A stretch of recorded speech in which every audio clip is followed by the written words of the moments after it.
When I was young, I had old carpenters tell me that the way they used to make curved trim was with a table saw. Back in those days, what they were actually making was probably a piece of 2¼ inch K pattern trim.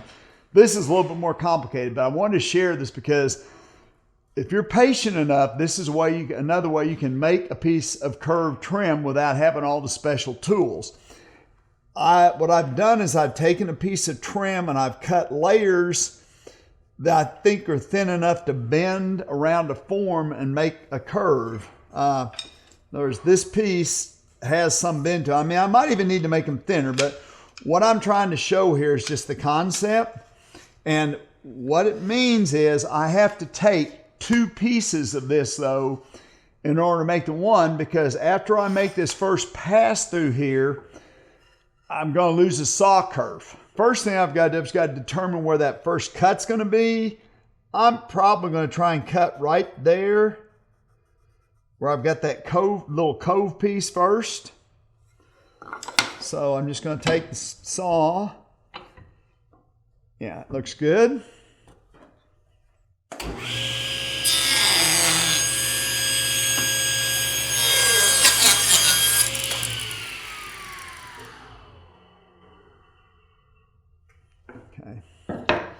Something I want to share that's really important. This throat plate is really in good shape. It's pretty tight on the blade.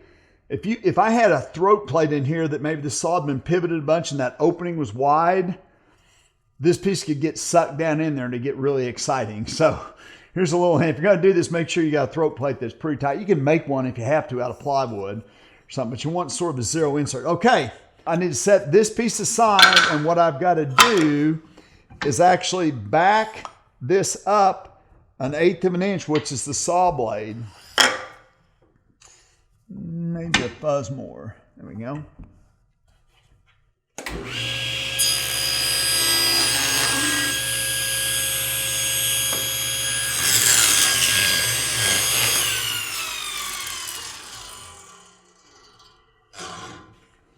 So now I can kind of check myself. If I put this piece with where I just cut, they should, yeah, see, they line up with that pattern.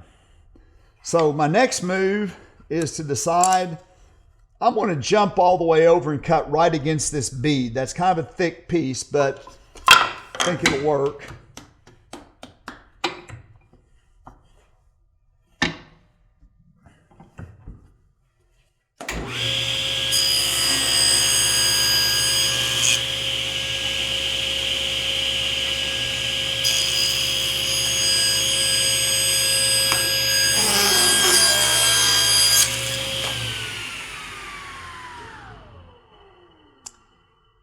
Then again, I have to go back to this piece. So far, I've got this and this added. So what do I have to do to get this piece the same?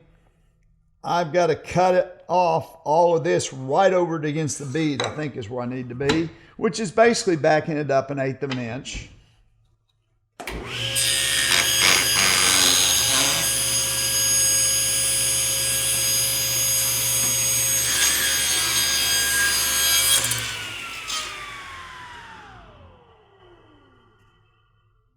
So again, now when I add these pieces to this blank, they should be, see, pretty close to lining up. Now, might be a fuzz off. Now I'm ready to make my next cut, which is right on this side of the bead.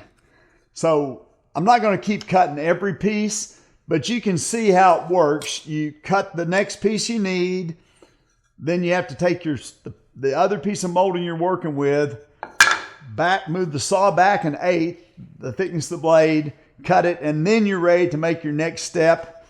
And when you get done, if you're patient, you'll end up with a whole bunch of strips that you can bend around a form. Now, bending them around the form is kind of a slow process too. You probably don't want to bend more than a couple at first till you get kind of a good surface established, and then you can come back and bend maybe 2 or 3 more. The other thing that I need to share is This has back relief in it.